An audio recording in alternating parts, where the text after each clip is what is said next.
लोकसभा निवडणुकीनंतर राज्यातील राजकारणात मोठ्या घडामोडी घडत असताना शिवसेना उद्धव बाळासाहेब ठाकरे पक्षाचे प्रमुख उद्धव बाळासाहेब ठाकरे आज यवतमाळ दौऱ्यावर आहेत।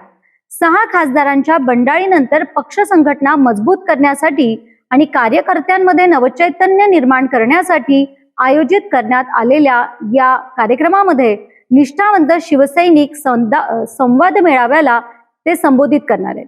या मेळाव्याकडे संपूर्ण विदर्भासह संपूर्ण राज्याचे देखील लक्ष लागलेले आहे। यवतमाळमध्ये शिवसेना उद्धव बाळासाहेब ठाकरे पक्षाचा महत्त्वपूर्ण निष्ठावंत शिवसैनिक संवाद मेळावा पार पडणार आहे। पक्षप्रमुख उद्धव ठाकरे या मेळाव्यात उपस्थित राहून कार्यकर्त्यांना मार्गदर्शन करणार आहेत।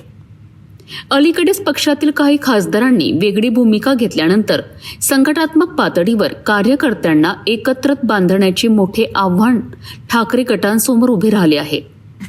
याच पार्श्वभूमीवर आयोजित करण्यात आलेल्या या मेळाव्याला विशेष महत्त्व प्राप्त झाले आहे।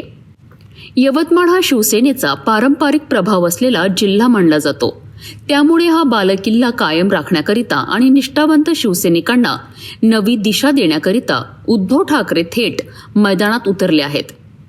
मेळाव्यासाठी जिल्हाभरातून तसेच परिसरातील तालुक्यांमधनं हजारो शिवसैनिक उपस्थित राहणार असल्याचे आयोजकांकडून सांगण्यात येत आहे। सभास्थळी स्वागत कमानी, पक्षाचे झेंडे, बॅनर आणि विविध नियोजनाची जय्यत तयारी करण्यात आली आहे। उद्धव ठाकरे आपल्या भाषणातून आगामी राजकीय रणनीती, संघटनात्मक बांधणी आणि राज्यातील सध्याच्या राजकीय परिस्थितीवर भाष्य करण्याची शक्यता व्यक्त केली जात आहे। त्यामुळे या संवाद मेळाव्याकडे शिवसैनिकांसह राजकीय वर्तुळाचेही लक्ष लागले आहे।